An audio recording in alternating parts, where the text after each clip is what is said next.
जय हिंद बच्चों, आप सभी का आपके अपने ऑनलाइन प्लेटफॉर्म मां शारदा इंग्लिश क्लासेस में आप सभी का स्वागत है।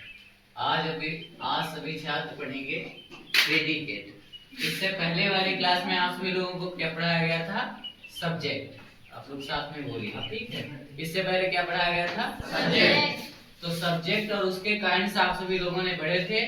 आज आप सभी लोग पढ़ेंगे प्रेडिकेट के बारे में, ठीक है। सब्जेक्ट और प्रेडिकेट दो काइंड्स होते हैं सेंटेंस के, तो आज आप पढ़ेंगे प्रेडिकेट के बारे में। प्रेडिकेट कितने काइंड्स होते हैं? तीन। कौन कौन से होते हैं? एक तो वर्ब होता है, एक ऑब्जेक्ट होता है और एक कॉम्प्लीमेंट होता है। अच्छा, जो ये वर्ब होता है वो जो वाक्य का, वैसे वर्ब जो होती है वो चार प्रकार की होती है। वैसे तो वर्ब चार प्रकार की होती हैं, ट्रांजिटिव, इंट्रांजिटिव, लिंकिंग, एक्सिलरी।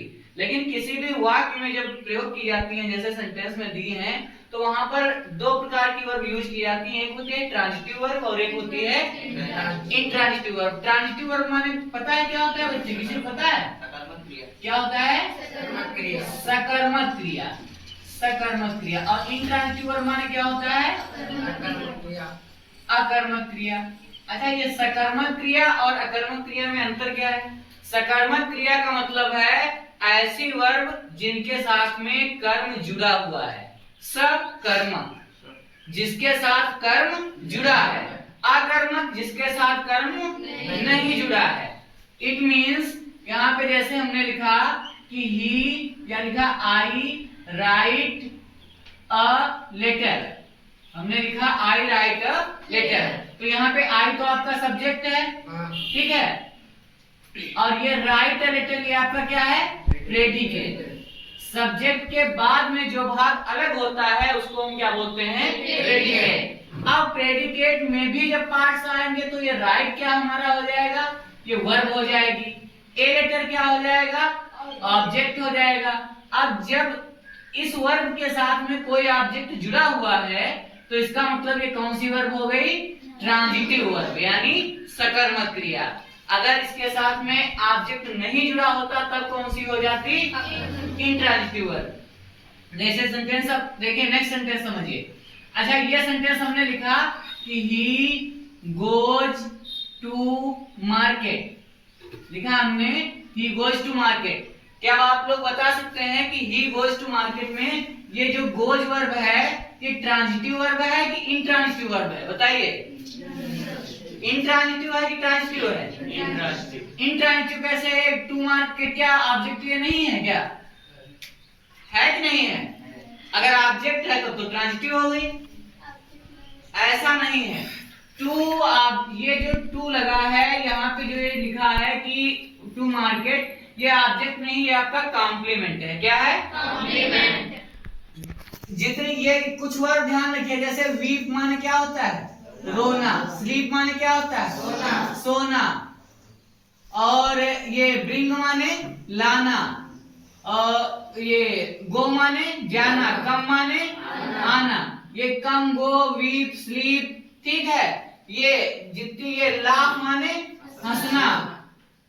तो ये सभी वर्ब जो होती है ये इंट्रांजिटिव होती है। इनके साथ कर्म कभी होता ही नहीं है, इनके साथ में ऑब्जेक्ट कभी होता ही नहीं है। तो यहाँ पर सीधे ये जो है गो है, ये इंट्रांजिटिव वर्ब है। इसके साथ ये ऑब्जेक्ट नहीं है, ये आपका कौन सी चीज है? कॉम्प्लीमेंट। तो इसका मतलब ये कौन सी वर्ब हो गई? ट्रांजिटिव की इंट्रांजिटिव? तो ये इंट्रांजिटिव वर्ब हो गई, ठीक है बच्चे। ये गोज जो हो गई ये क्या है? Intransitive verb. समझ गए ना? ट्रांजिटिव और इंट्रांजिटिव में समझ गए। अब हम आपसे पूछते हैं, देखते हैं बता पाओ कि नहीं।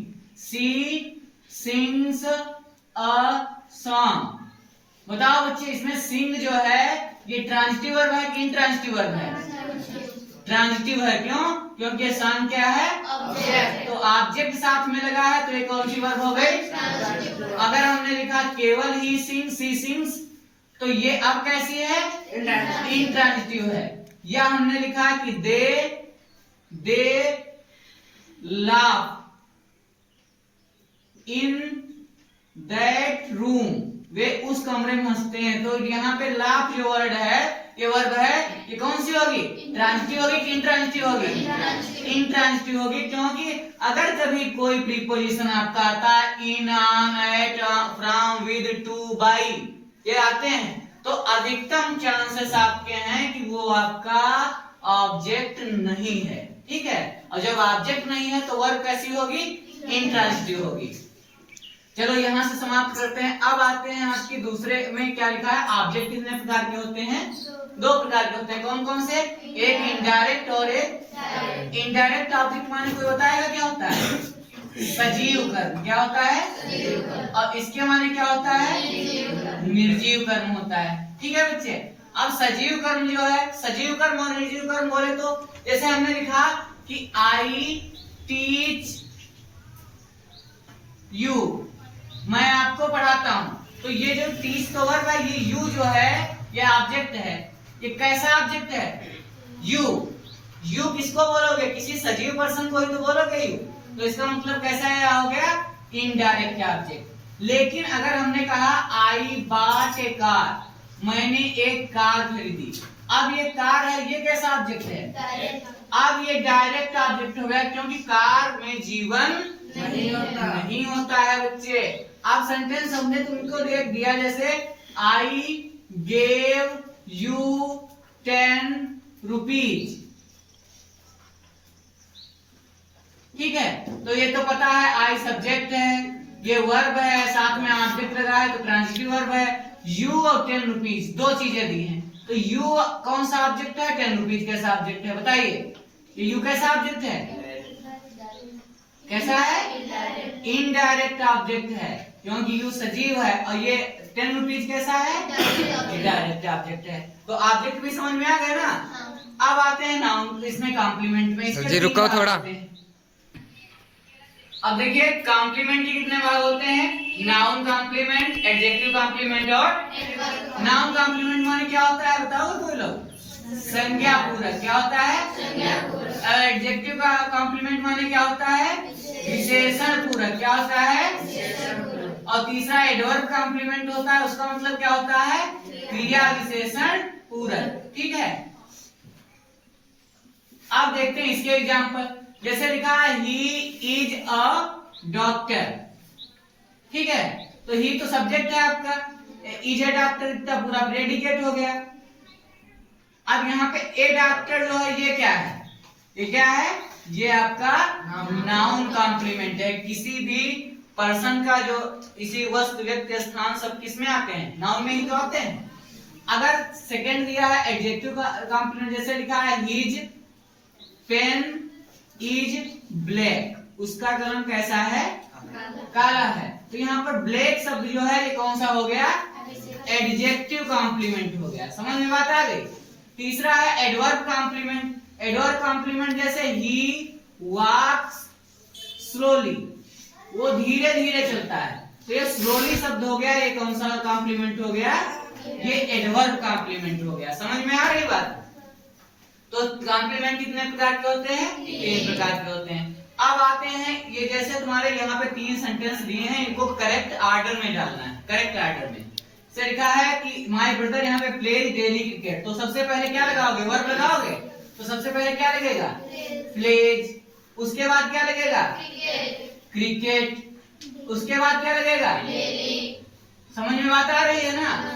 इसके बाद इसमें देखिए सी है, वर्ब कौन इसमें है, गेव। क्या दिया यहाँ पे, सी गेव, ऑब्जेक्ट पहले लगा लीजिए मी, फिर क्या लगाओगे, समथिंग टू ईट। नेक्स्ट देखते हैं सी, यहाँ पे इसमें देखिए हेल्पिंग वर्ब कौन सी है, शुड, तो क्या लगेगा, यू शुड। उसके बाद क्या लगाओगे, वर्क हार्ड। क्या लगाओगे, वर्क हार्ड, काहे के लिए, for success, you should work hard for success. तो यहाँ पे आपको अभी आपके इसके बाद में जो एक्सरसाइज दी हुई है उसमें प्रेडिकेट जो है वो उसको करेक्ट ऑर्डर में करना है। तो आप पहले प्रेडिकेट को करेक्ट ऑर्डर में करेंगे, उसके बाद में हम दोनों, फिर उसके बाद दोनों सब्जेक्ट और प्रेडिकेट दोनों मिला के रीऑर्डरिंग के सेंटेंस को पूरा करेंगे। इसमें भी अगर कहीं आपको कोई प्रॉब्लम आती है, कुछ समझ में नहीं आता है, आप लोग बेझिझक होके इसमें बताइए, कमेंट करिए, हम आप सभी लोगों को बताएंगे।